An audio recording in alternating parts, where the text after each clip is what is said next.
15 two-player print and play contest and on Board Game Geek. And today we are doing an interview and review of Tower Defense, a working title created by, well, go ahead and introduce yourself to everybody. Hi, yeah, Chris East, designer of the Tower Defense board game, an actual Tower Defense board game. That's important. That is an exciting title. You got everybody on the edge of the seat that they could print out a Tower Defense, and we're really excited to learn about your game right now. Now, first of all, before we get into this deep game, let's just briefly talk about your personal game history. How many years have you been playing games that kind of motivated you to design a game? Been playing games since I was a kid, really. Started on the dreaded Monopoly. Many hours with my grandfather on that. I suppose, and then we moved to Risk, and then progressed to Settlers of Catan. It's pretty much the standard board game progression from a kid to a hobby gamer, I suppose.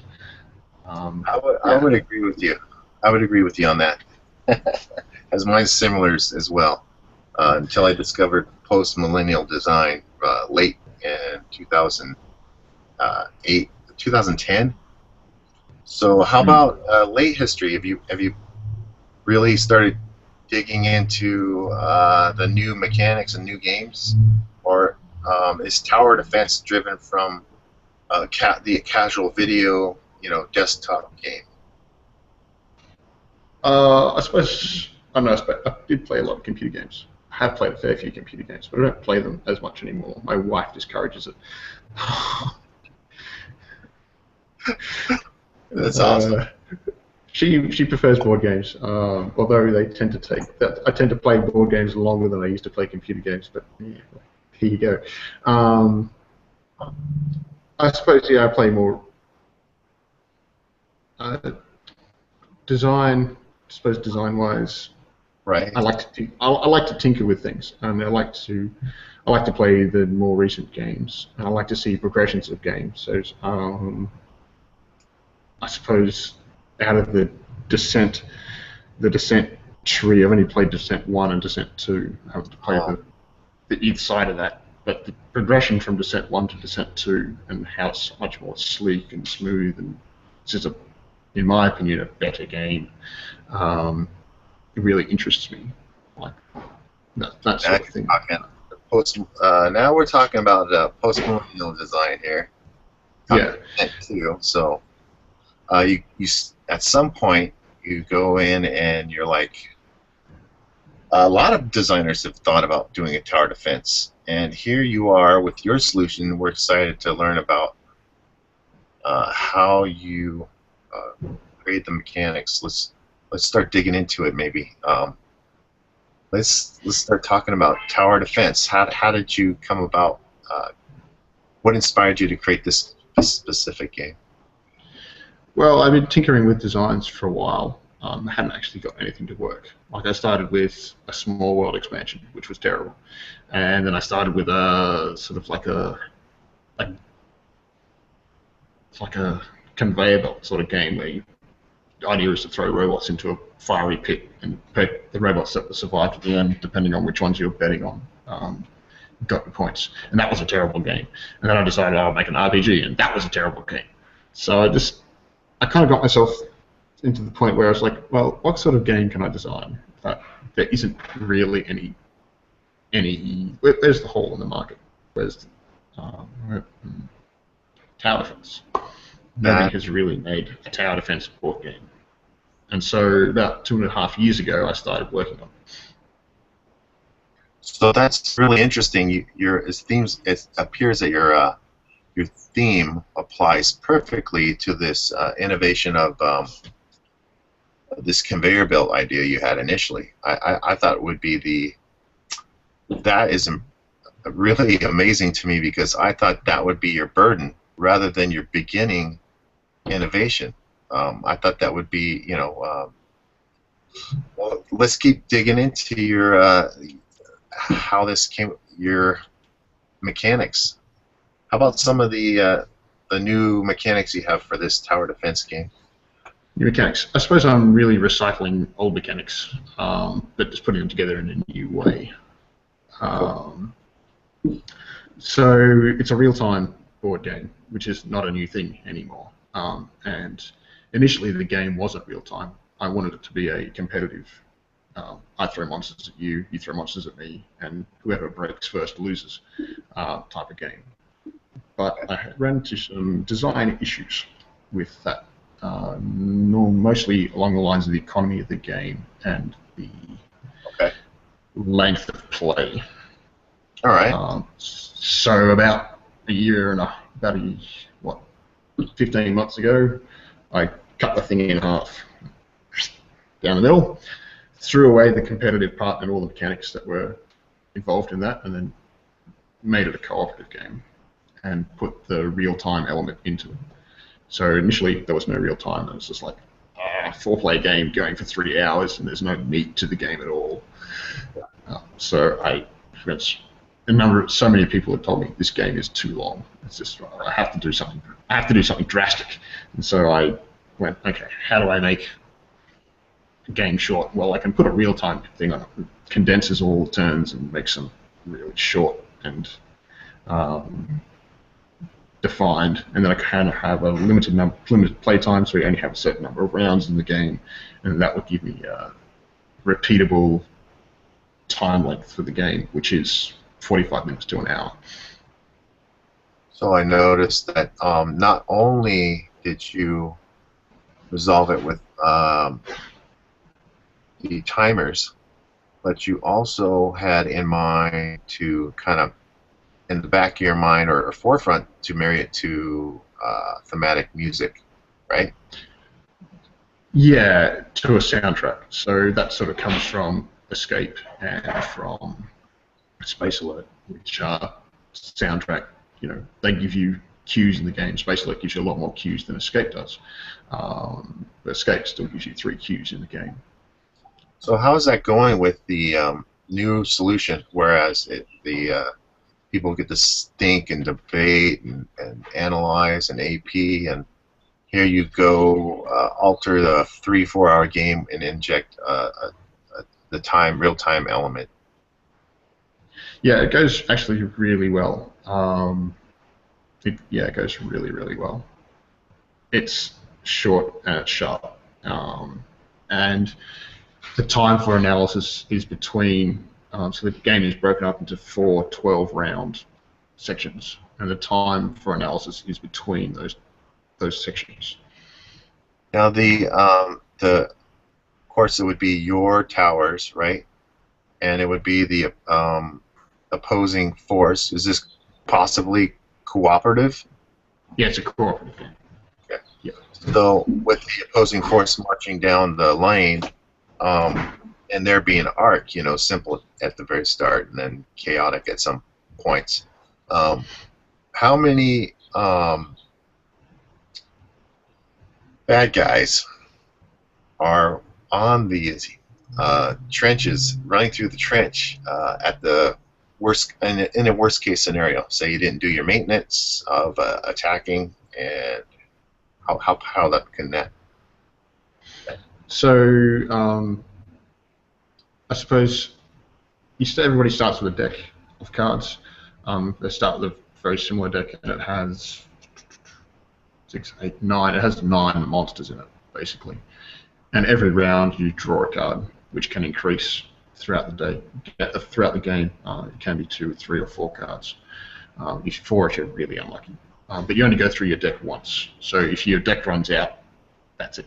That's what's coming to get you. You don't cycle the deck, because that would just be insane. So 9, and then if you get really unlucky, you can add another 6, so 15. 15 being the max in a day that you have to deal with. And that deck represents the opponents? I suppose the AI, the monsters that come to get you. So it's cooperative. So it's you versus the game, and the deck is what the game sends at you. Each person has a deck. Okay, so we've covered some basics. We haven't even got to the good stuff. I mean, there's more to talk about. So here on the second image, right, would be the mana track with a timer. Yeah. Correct. Is that accurate? And with the stone track yes. also? Okay, go ahead. Yes. So there are two resources in the game, just mana and stone. You don't get anything for killing monsters. You used to before it was cooperative, but now you don't. Sorry, guys. Basically, while the monsters are coming down, the problem with the tower defense game is that there's so much accounting in the game. You've got to move the monsters yourself. This isn't something normally a computer does. The computer normally takes care of all your resources. You've killed a monster, you automatically get these resources. And you're sitting on the edge of your seat and go, when can I build that next tower? When can I build that next tower? And bang, you can build that tower. Which is something that's really hard to simulate in a board game because you don't have that real time. Normally, you don't have that real time mechanic. But so to simulate that, I've actually made it a real time board game. So the idea is that while the monsters are coming down, the monsters come down to the soundtrack. So a soundtrack tells you when to spawn monsters, and after you spawn your monsters, you need to move them, and then you need to shoot them with your towers, and then you do that all again. And you do that 12 times, and then you get a break, and then you do it another 12 break, and you end up doing 4 lots of 12 during the game. So while the monster's coming down to get you, you have a sand timer, which you then progress along mana tracks, stone tracks. It's basically your little worker. He's your worker. It's a worker placement game, a little bit like time and space, where your sand timer runs through, and then you can take the action. The longer you spend on the mana track or stone track, the more you get for the time you spent there. So initially, you only get on the stone track, you only get 2 stone for 1 minute of time spent there. But when your timer runs out, you can then move to the next space where you get 5 stone for 2 minutes. So that's 2.5 stone a minute. Next space is 10, where you get 3 minutes, 10 stone. So that's 3 1/3 stone a minute, and then you go up to 15, which is slightly higher again. That's a little overwhelming initially. Just hearing it in that way.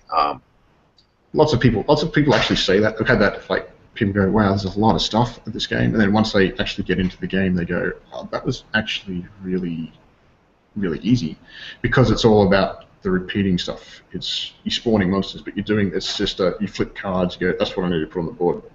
They're on the board. Move all the monsters, you shoot them, and you have a little bit of time left over to go. All right, what's going on with my sand timer? Nothing's going on with my sand timer. It's still running. Okay. Oh, now I've got to spawn more monsters. No, away we go.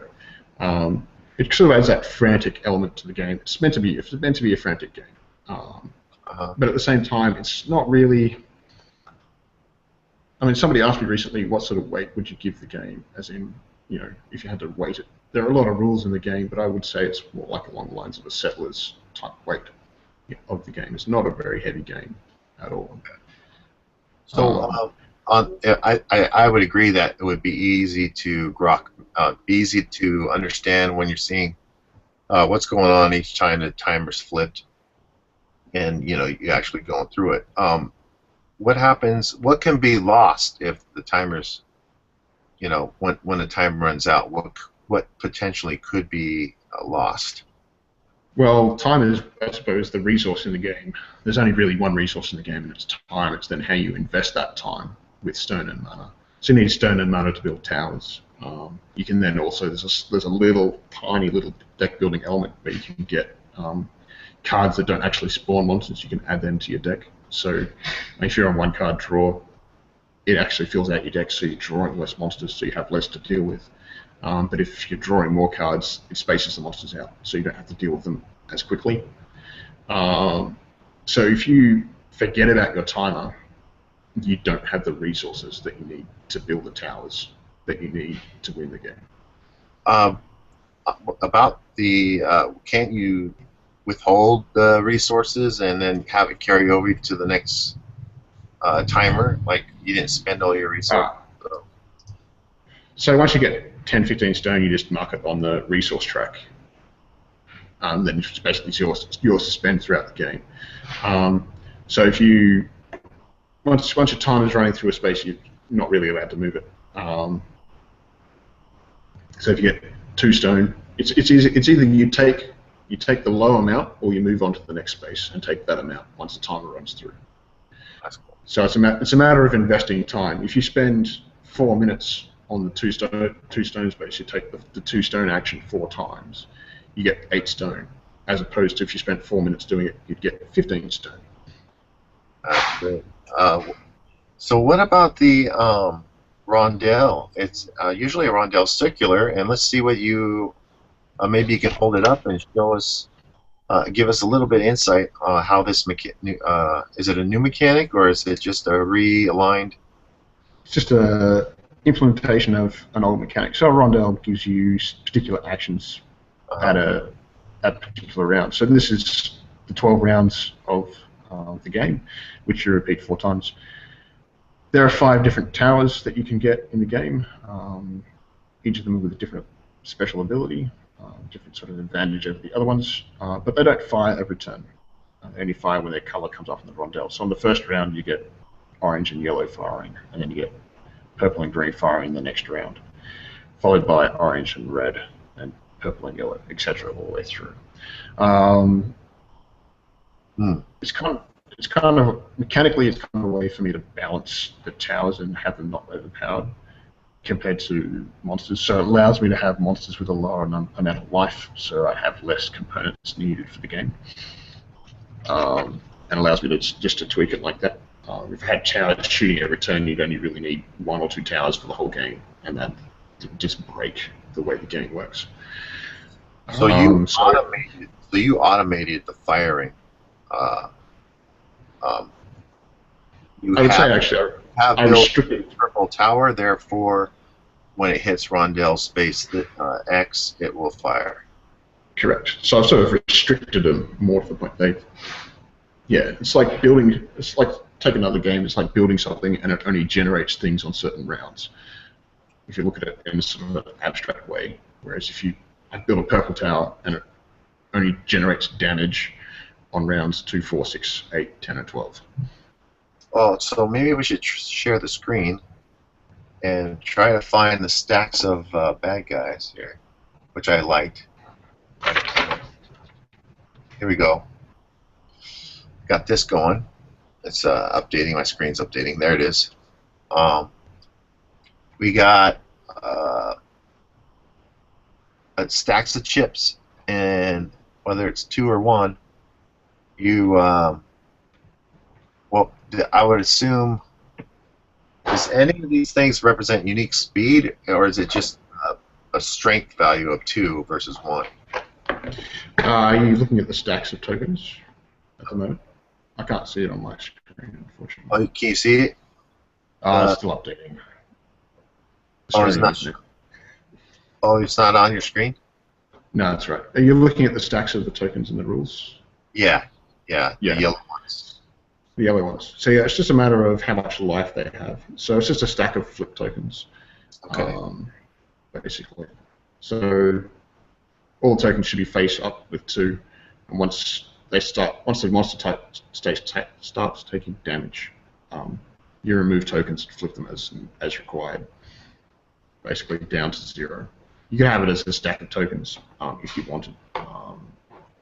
That would also work. So yeah, in the printout, it only has the ones on them. You have to write on the back for the 2s when you print it out, because alignment issues. Or you can just print out stacks of 1s. That will also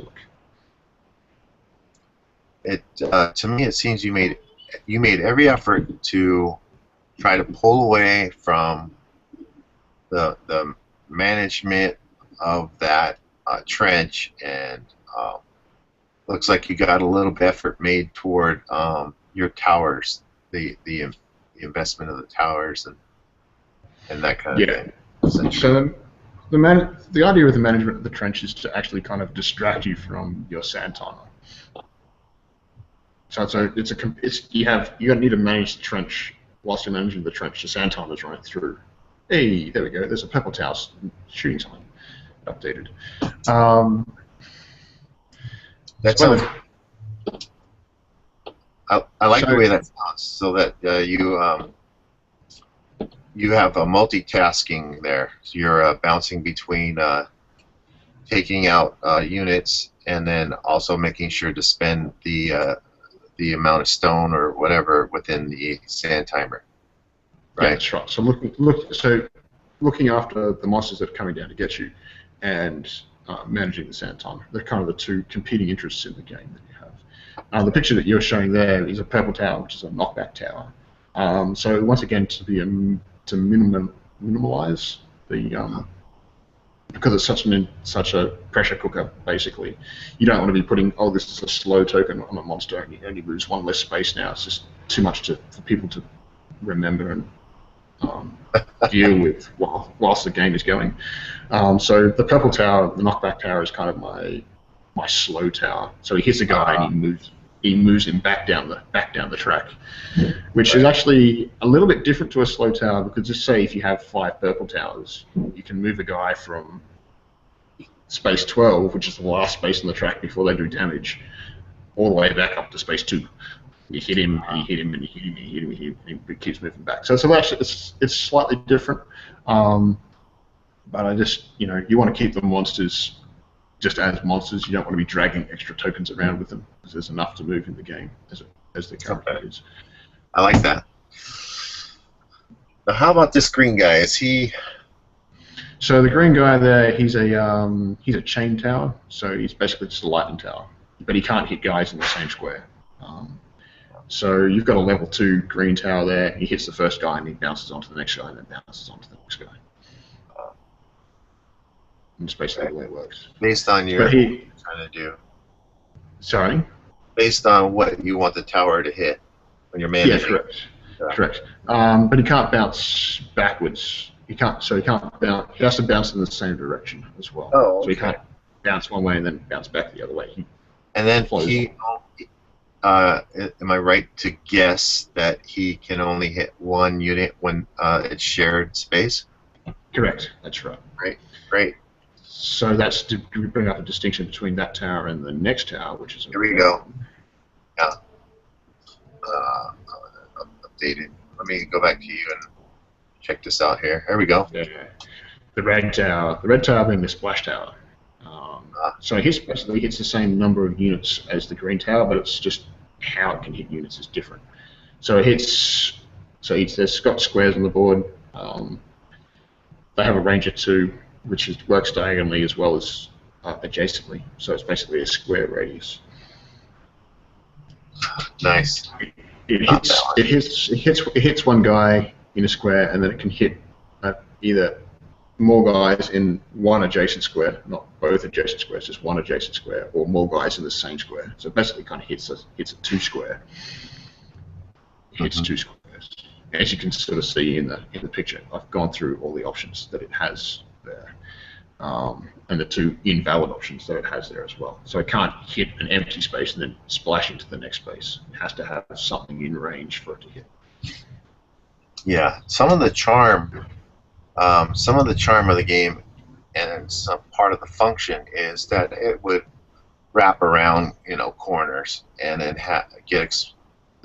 the monsters would get exposed to the tower for a longer duration, based on what we know with your game and also casual games. It's a big part of it.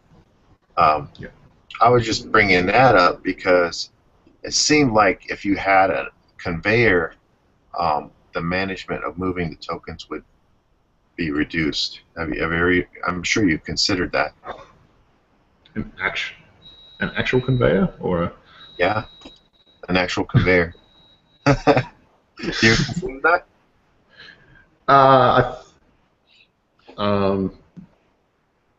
No. It would be, yeah. I mean, with it curving, if it was a straight line, it would make sense. But since it has terrain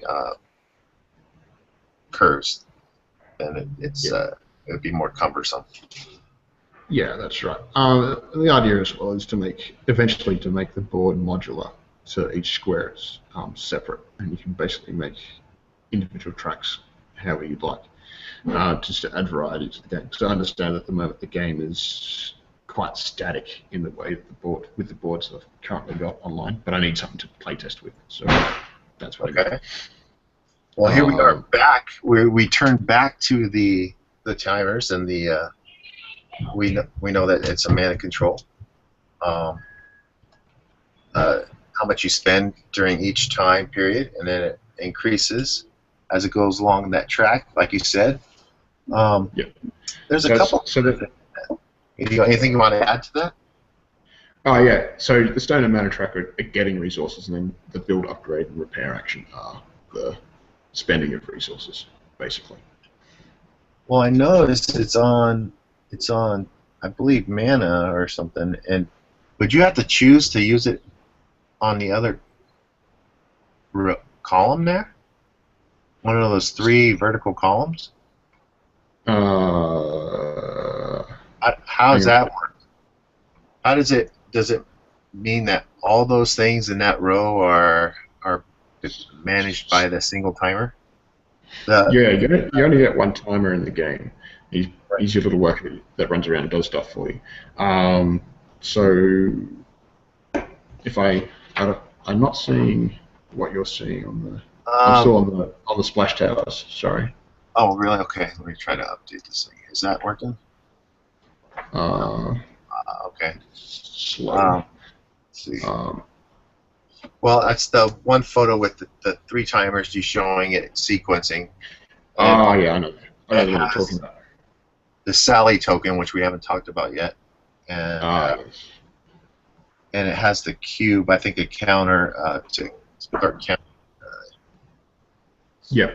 So the mana and stone track are the resource generation. So the longer you spend on the mana track or the stone track, the more of that resource you get. So you have to commit your timer to one or the other? So not for the whole game, only for however long you want to. Right. So whichever square you get to, the first square, if you only spend 1 minute on the mana track, you will get 20 mana. If you spend 2 minutes, you'll get 50. If you spend 3 minutes, you'll get 100. If you spend 4, so it's a 1 minute timer. So each time you flip it over, you move it on a space, or you can take the mana that's for that space that you spend. Oh, I see. So you either build it up or you spend it. Yeah, or you get the resources. You either build it up or you get the resources to spend later on. Is it a single timer where you have to commit it to one or the other? Yeah, it's just a single timer. So and you only get either or. Yeah, you only get either the 20 mana, or you move it on to the next space to get the 50. And then you get the 50 mana, or you move it on to the next space to get the 100. And then, what about the stone? It works the same way. Do you have exactly the same way? But do you have to either have? Is it an and situation or an or situation? Like for stone and mana? So if you're getting mana, you're getting mana. If you're getting stone, you're getting stone. So as you build up, say you build up 3 minutes of stone, you'd be like, oh, I'm really hurting for mana now. Yeah, that's right. Okay, that's great. All right, that's clear. And then how does the Sally token, or anything you want to add? Yeah, I should also say that trading between players is free. You can freely trade in the game between players. I kind of shy away from making it a pooled resource situation because players agree. And so yeah. if you put the pooled resources in there, players just go, oh, there's lots of resources in there, and one player just builds all the towers, and the other players are hurting a lot. Now, does each player get a single timer and the ability to manage their own? Correct. Oh, great. That's exciting. And they have to not fall asleep and let it be dead. Pretty much. Yeah, you want that timer running. You want that timer running all the time. I like that. Every second you waste is, you want to get 6 actions in a day, or timer over 6 times in a day. You can manage the 7th action if you're really on the ball, you can get it. But only if you've been watching that timer like a hawk. Yeah. So yeah, and then your friends are going to help you too, which creates more interactivity, which everyone's seeking. Right. That's great. Oh, you don't have your timer. Don't have your timer. Do it now. Yes. So yeah, it works. It's good. The other interactive thing. So there are another two interactive things about the game, which is giving each other resources, which is free to do. You can just give. You're like, oh, I need 100 stone and 10 stone and 50 mana. Get it. All right, I've got that. About the Sally, it's only 1 time per game, and what does it do? It's basically a walking landmine. It moves up the track and then destroys the first monster that it hits, regardless of the amount of life that it has. So you could deploy it on a grouping or a super heavy unit? It only takes out 1 monster. It's sort of like a Hail Mary. We're in trouble. And I played a game on Friday night, and if I hadn't have done that, we would have lost. It was oh man, it was close. It was close. We ended up having 3 life at the end of the game. We started on 15, and we had 2 repairs, so we were down to one life. And there's a big yellow guy sitting on the sitting at space 12, and I managed to get the Sally token out and take him out before he had to move on. You could probably put a little piece of tape on it and make him break the seal for a little bit of theme there, like last ditch effort. That is great. I didn't know. I mean, is Sally like a Australian term? No, it's a military term where you sally forth, and so it's basically you running out of your base and attacking the monsters. Sally is actually a military term. That is either a UK Australian term. We don't have Sally. Yeah. Sally forth. Google it. It's not a U.S. term. We don't know what a Sally is, but I love it. It really gives that Australian flavor to it. Rome Total War. Do you remember Rome Total War? Did you ever play that game? So below the Sally is just a counter or rounds? Oh no, it's so you get 0 Sally tokens, and then on the below the Sally at the bottom is your resource pool, basically stone and mana. So you only get 1 Sally token. Okay. And how much would you start the game with? Nothing. Oh, okay. Too kind. But you start with, I give you a minute at the beginning of the game, so you can start your sand timer on the first space of the stone mana or hunt track, and so you turn over into the second space. Okay. So rather than giving you resources, I actually give you time, which is kind of a resource in itself. All right. Let's see. Let me know if you can see this image. That's the upgrade. Oh, great. Now here we go. Let's start in on the upgrades for the towers. No, they're the monsters. Oh, the monsters get upgraded. Yeah, and you can upgrade the towers as well. So the towers have 2 levels. all within an egg timer or a sand timer. Yeah, that's right. So yeah, it costs you stone and mana to build a tower, and just costs you mana to upgrade it. And it basically is an upgraded tower is basically the same as 1.5 towers, pretty much. So yeah, they just have the same special ability, same range generally, and the same firing rate, but they just have stronger abilities in the upgraded. But yeah, at the end of each day, you roll the dice, because as each day being 12 rounds, so at the end of each day, you've had a chance to accumulate resources and build towers and stuff like that. So you get stronger, and so at the end of each day, you roll those 2 dice that you see on the screen, and the game gets harder. So would the sand timers be involved in creating a day? So the day is 12 rounds. What controls? Is it timed? sorry. I got. Hold on here. They're coming for you, John. They're coming for you. What controls the soundtrack control it? So it's 30 seconds for each round. So you get basically the soundtrack has 3 prompts on it. It has one prompt 12 times, but it has 3 prompts. It says "It is dawn," being the start of the day. And when it says "It is dawn," you can turn over the sand timer. And then it will say "Spawn 1," being you need to spawn monsters, and it's the first day. Then it will say "Spawn 2," spawn monsters. It's a second round, second part of the day. Spawn 3, spawn 4. So you basically go through the rondelle, so the rondelle each day is about 6 minutes long, 30 seconds for each round, 6 minutes for the whole game, for the whole day. And you get 1 through 12, and that's a day? And that's a day. And then you stop and you roll the dice. And it's sort of kind of important to know that if your sand timer is running at the end of the day, when it says darkness, which is the end of the day, if your sand timer is running, you still get that action. So you still get the bonus time. You don't have to put your timer on the side and go, "Oh, that's it." You still get that. It still runs through. It finishes off, and that's fine. So you kind of get that little bonus extra time at the end of the day. So if you turn over your timer just before it says darkness, you get a free action basically. You don't have to wait for it. So you get that. Which is how you can get 7 in a day if you're really lucky. But I've only ever done it once. And then during the timer, you're supposed to be allocating a certain amount of stuff, and then you could bank that timer, right? Couldn't you? And say, well, I'm now getting, X amount of minute, X amount of mana, or X amount of stone. And then go and get something else. Yeah. Okay. Because I flipped it right.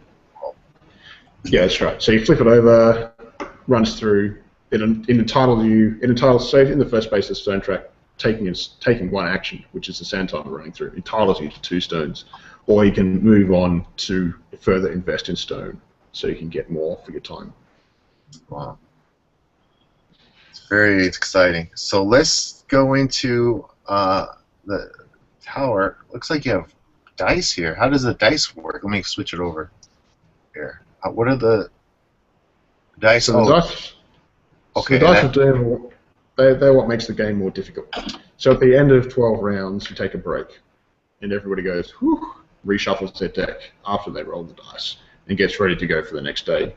So they get the towers that they want to build ready, and they talk about who needs mana and how they're traveling, and whether or not they think they're going to survive, etc., etc., etc. So once they've done that, they roll the dice. The dice have different ways the game gets harder, either penalties or upgrades for monsters or extra cards for your deck, which will be the bigger monsters. They're always the bigger monsters. So the yellows and the greens. If you're still on the upgrade. Yeah. The upgrade picture. So the upgrade. What? The upgrade picture there, you can see the monster stats. You see that the whites only have they spawn with 1 life, and they move either 1 speed or 2 speed, depending on whether or not they're upgraded. So in the example that we have here, we have the greens getting an upgrade for speed. So now the greens will, instead of moving 2 spaces every round, they move 3 spaces, so they come at you much faster. Oh, so great. You put all the representations of the types there on speed. So it's yeah. So that it's not like a bunch of different cards to deal with each monster. You have them all managed right there in one spot, right? Correct. And I believe, my prototype is old, but I believe that for the print and play files, also all the stats are printed on the card as well. So when you turn over a card, you go, oh, greens have 3, 4, or 5 life depending on their upgrades, and they move 2 or 3 depending on their upgrades as well. And so hopefully it's just an extra reminder of what the monsters can actually do. So one of the ways the game gets harder is if you upgrade the monsters. And it seems like there's a lot going on. but it's very compartmentalized Yeah. in the game. It does have that. Well, you know how Pandemic has a lot. I mean, it's totally different, but how many compartments Pandemic has? You have to deal with this, the other thing. It seems similar to that. How many different things are going on at once? Yeah, I that's mean, right. although the theme and the mechanics are completely different, but Yeah. yeah. So the screen that you've got there, another way the game gets harder, it's kind of a little bit. The dice have a dual role, a little bit like, say, Descent, right? Descent. The dice in Descent have damage, have range, and have power-ups on their faces. So these dice have the game gets harder in this way, and the little dots that are on the face of the dice move you up the threat track, which is basically how many cards you draw. The further up the threat track you go, the more cards you draw each round. So, how many players? I would assume the increased player count would help regarding the management. You know, like one person's in charge of upgrading the monsters, one person's in charge of moving the guys along, or something like that. Everybody rolls the dice once. Okay. At the end of each day. And everybody has their own deck of monsters to deal with, and their own sound timer and their own towers to build. Oh, okay. Do they have their own trench? Is it a community trench? They have, for each player there is a trench, but you can build your towers anywhere you like on the board. Okay, except for on the trench. So if it's a 2-player game, there are 2 trenches. If it's a 4-player game, there are 4 trenches. Oh, really? So there's 4 unique trenches. Correct. Oh. And did you try to make it a single trench? No, I didn't. because it has to do with the way that the design evolution of the game. Because it started off as a competitive game, there was a trench each, and then I made it into a co-op game where everybody had their own trench that they were managing on a separate board. And then I made a circular board, and then I made the current boards. It's just kind of the way the game evolved. A single trench would kind of be, I don't know. The thing about co-op games is it generally is a captain in the game that tells everybody what to do. Have you found that? Oh, and yeah, okay. Absolutely. This game doesn't have that much of a problem in that respect because everybody's so busy that, it's like, help me shoot these monsters for me, because people have towers and range of monsters on your track. You're like, please shoot these monsters because they're gonna get through and they're gonna lose because of that. How could someone shoot a monster on another person's? You can build your tower on anywhere on the board, but the tracks are all on the same board. Hang on. Okay. So there's 4 tracks. It's all on the same board, and somebody's in charge of feeding a single track with their monsters, and then so they ask for help on their track because they might be not managed perfectly, and the rondelle's not in their favor. Okay. Correct. I mean, so if you have a look, this is one of the 2-player boards. Yeah, I see two tracks. 2 tracks that come and join in, but there are no designated zones for building towers. You can build towers anywhere on the board. Great. So, say if I'm looking after this track over here, I can still build a tower over here and help you out. Okay, so they're moving to the same home base location. They're moving down to the damage space down here. Yep. So your guys start there and my guys start over here. And then would you overlap the when you have 2 of those things, would you overlap them a little bit, or how would that work? The damage locations would be close to each other, right? No, it's the same. On this board, it's the same damage location. So the design is that they always go to the same location. We're all thematically, the theme's kind of like, theme is kind of the spice that you add to chicken. Is it Moroccan chicken or Greek chicken or, Right. this could be the thing can be easily redone. But this is our little mage tower, and we're defending it from the monsters that are coming to get us by building our magical defenses, which are towers with gems in them that shoot monsters that don't need men. So we're defending this space together basically, and they come down from there and from here. Yeah. Oh, very cool. Into that space. Yeah, that'll work. So yeah. I thought that the damage locations weren't shared, so it's like they're doing their own thing on their own world. Yeah. I mean, that would solve the alpha gamer problem. Sorry, but then it wouldn't would remove the interaction, the caring about. People care about what's going on with the other tracks because there's one point of damage. There's one main base that's getting hit. Yeah, that's right. Okay. Oh, it definitely sounds like a team effort.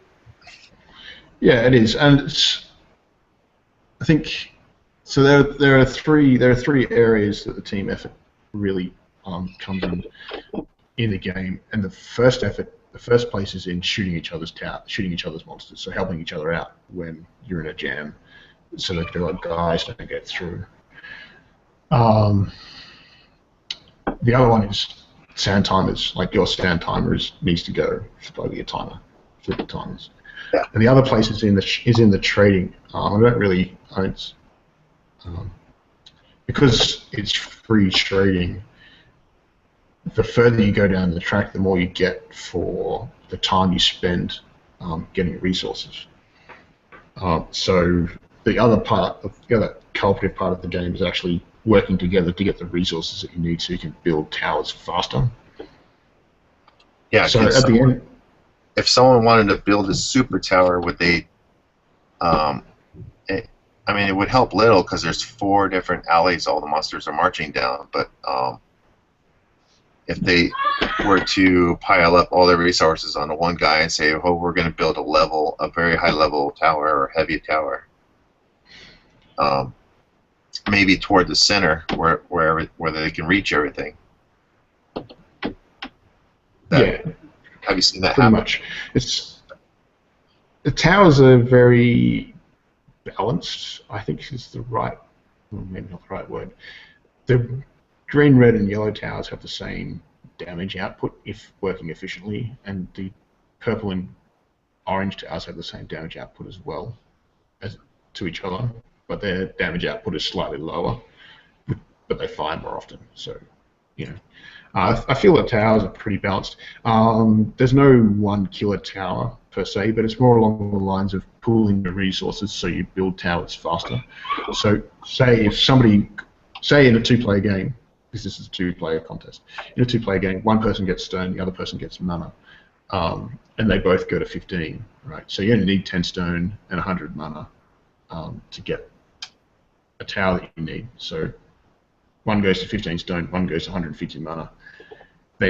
One person then gives the other player as much resources they need to build a tower, and they build that tower, and they keep on going and collecting resources. It ends up actually saving you actions, pooling your resources together, and you get a tower out in the middle of, or sort of towards the end of the first day, rather than 2 towers out at the very end of the first day. And it's a matter of dealing when the damage is dealt and how long it has to deal with damage and stuff like that. So it's the resource management. It's a turning over the tape. Your timer needs turning over, and That's pooling your resources together. Because by yourself, there's not a lot of reason to go to 15 stone or 150 mana. But when you're working together as a team doing that, you save yourself a couple of actions over the whole game, which can be a sally token or a hunt token or extra repairing when you've taken damage throughout the game, which actually is quite significant. So you are taking damage, and then you had some close calls where you had to use the sally and to win it in the end. Some good games, huh? You had some good games. Yeah. I mean, one of the problems with the game is that there is a bit of swing in, depending on what you roll on the dice, will make the game easier or harder. Like getting upgrades, because upgrades apply to monsters, and monsters those upgrades that the monsters get apply to the whole table. So if one person rolls an upgrade, it's like everybody has to deal with that upgrade. Okay, Which so is monsters are which is everybody. kind of harsh. Uh-huh. So the monster stats are shared. Everybody has the same monster stats. And everybody's got to when- roll those dice at the end of the day. That's right. So you only roll the dice individually. You roll the dice only 3 times throughout the game. So if you're really unlucky, I suppose in a 4-player game you could get 12 upgrades, but there are only 10. So, but the thing is, if you're getting upgrades, you're not getting extra dots. You're not moving up the threat track, which means your draw count is lower, which means that you have less chance of actually drawing the heavy monsters because you haven't added them to your deck by the cards. So you start with only weak monsters in your deck and 1 heavy monster. And then when you roll the upgrade, it applies the upgrades, and you're not getting any extra drawing. You're not drawing any extra cards because it's not moving you up the threat track. So you have a look at the upgrade. There's no dot. But if you have a look at, say, something like -1 minute, there are 2 dots, which moves you up the threat track faster, which means you're drawing more cards every round. So if you're getting upgrades, it makes the monsters harder, but at the same time you're actually not getting up the draw track as far, which makes it easier. It's sort of the dual purpose of the dice. Well, now we've covered the entire game, and this image makes a lot more sense now. We got here the 4 tracks coming in toward the center spot. We got over here on the edges is the white paper, the stone and the mana heavy counters. They're counting that up. Yep. And then we got the Sally in between, and then the sand timers where you juggle between the 2 types. And we got what are those? Two different monster things represented there. Sorry, where? So yeah, they're two different. 1 and 1. One. 2 different reference sheets. So in a 4-player game, it's a long way to look over the table how much does that monster have. So I've put 2 reference sheets in the game with 2 sets of upgrades. Two sets of upgrades. You would mirror the upgrade so they know.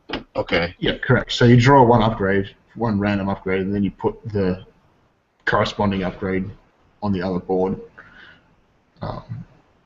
Yeah. And then you got number 2, the shooting rondelle, and then what's 3? The monster speed track. Okay. No, that's the team health and the draw, the threat track, and also on that once again I've got an old version, but also the day track is in there as well, which day you're up to. Can we take a look at the final piece that we haven't seen? That track. I think it was this one here. You can correct me if I'm wrong. Let's see. Sure, we saw that. Where was it? Oh, it had the monster on it. I'm okay. Okay. Yeah. Check this out. Is that it? Hang on, it's coming through. Just have a red ogre-looking thing with hammers. It has it says team. Oh. Team health, yeah, team health and threat.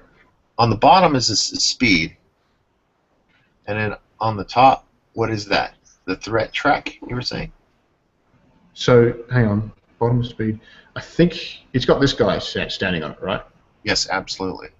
Okay, so that is the team health and the threat track. So the threat track, the further you up the threat track, the more cards you spawn, and they're the dots. They're the dots in the dice. So the dice move you up, and okay, so depending on which block you're in, depends on how many cards you spawn each round. And depending on how hard you want the game to be, you can start further or not quite as far up the threat track. So it's a threat track, but it's really speed of the guys. Even though it's speed at which they spawn. So it's the number of cards you draw every round from your deck. Which okay, so they all move one square. There's no how many squares they move, right? So threat track. So you got 4. You should have pieces on there for the number of players you're coming one piece each. Number of players that are playing one piece each. The number of dots you roll on the dice. So say if I roll that, there are 2 dots on that dice. I would move my piece up 2 spaces. And when I go from the 1 card spawn block to the 2 card spawn block, then I start drawing 2 cards every round. Oh, okay. So those are the four players. Okay, and they're drawing 2 cards. Okay, got it. All right, that's a great mechanic. That makes sense. So they're drawing more monsters.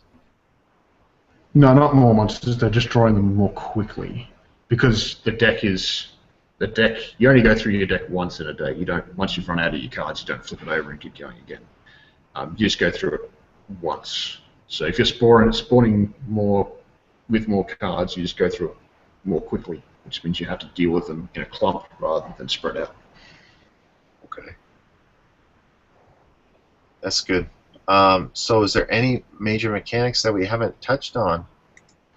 I don't think so. I think that's pretty much it. I mean, there's the hunt track, which we haven't touched yet, which just adds no spawn cards, which are basically blank cards. You don't spawn a monster for that card. Yes. Oh, there's that. Yeah. Looking for the main image on the first image, right? So, yeah. No spawn. Okay, white cards, no spawn. Okay. Is that within the monster deck, the no spawn? No. So there are 2. It's like it's the smallest deck building element to the game, which for so you see that one. So you got a green and a blue. So if somebody who had a 3-card spawn flip that over, they just spawn a green and a blue, and nothing for the grey card. But you can add those cards to your deck by going down the hunt track. And the hunt track is the first space you don't get anything. The second space you get 1 card, and the last space you get cards equal to the number of cards you're drawing to spawn every turn. So if you're drawing 2 cards every turn, you go to the third space on the hunt track, you get 2 no spawn cards, and those no spawn cards go on top of your deck. So they're the next thing that you draw. So Chris, this is really involved. How did this come about? Did it just start trying to resolve a tower defense? All that happens within, and then the Alpha Gamer and all that. I suppose it was also trying to keep the feel of tower defense there.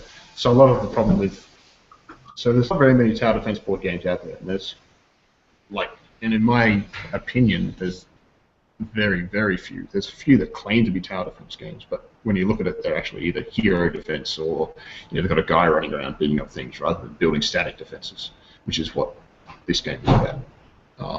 So there's very, very few tower defense games out there, and to make a tower defense game that actually feels like a board game version that actually feels like a computer game is very difficult, I think. But I mean, I've had about 70 people play this game now, from its conception to where I am at the moment. And they basically say, yeah, this feels like a tower defense game. And particularly when they get with the soundtrack and all the pressure and when's my time ready so I have enough resources so I can build that tower so I can shoot the monsters better, and oh my gosh, they're coming to get me, oh, phew, just survived. The game has that feeling in it. So I've tried really hard to capture that essence from the computer game and bring it to the board game. And I think I've done that. Yeah, I'm pretty excited about the game after you've been going over it. I mean, what's impressed me was the clarity and insight you put behind each component and how they're interacting with each other. And they're all there for a reason. They're all there for a reason. Yeah, the resolution you came up for resolving time, and then, all these things are pretty cool. So I'm looking forward to other our colleagues taking a time out to look at the video and seeing all the depth you have for this game. So what do you think of the contest so far? Have you is this the first time you joined? Yeah, it is the first time we've joined. I was just kind of, I suppose, I'm looking to enter it into an actual, like a, well, I shouldn't say actually, this is an actual contest, but into an actual convention contest, if you know what I mean, where there are people, publishers, and people who look at it. So I subscribed to the contest thread or contest forum in BGG, which is how I came across this one. I went, oh, okay. I was just going to put this up for print and play anyway, and now there's a contest about it, so I'll join the contest. And I'm going for the Mountains of Madness award. Oh wow! Yeah, I like it. Well, I mean, I don't think it's just chaotic with everything everywhere like a war game. It's really cool. Mountains of Madness is the most components to print out and the most complicated build, I believe, is the award. There's a fair few parts to this game, unfortunately. Oh yeah. Yeah, I mean, also the more graphic design that's put into the game, you know, it makes it. It could make it easier to understand for gateway gamers. Art costs money, and I don't have any money. Oh no, I'm not. I'm just saying that I think this game is going to continue to evolve to become more simple to understand for the gateway gamers, even though it's daunting at first. Things like this video and the future is bright for this game, I think. Thank you. But to answer your question, about the contest, I had a look at the entries back in February, but I'm just kind of waiting before there's quite a number of games that look pretty good, but I'll have a look more once all their files are finalized, basically. Yeah, so the contest is looking good, and thanks to Nate for putting it on. Anyway, Nate. Shout out to Nate again. He's doing a good job. The guy's down to earth. If you want to know something interesting about that guy, is check out how many thumbs he has on his username. Every single comment he thumbs up it. He checks it. So he has I don't know, an unbelievable amount. So yeah, he's doing a great job with this contest, and I'm really excited to be a part of it. Yeah, me too. And it's just good that the community does things like this. I think it's a sign of a really healthy community. Yeah.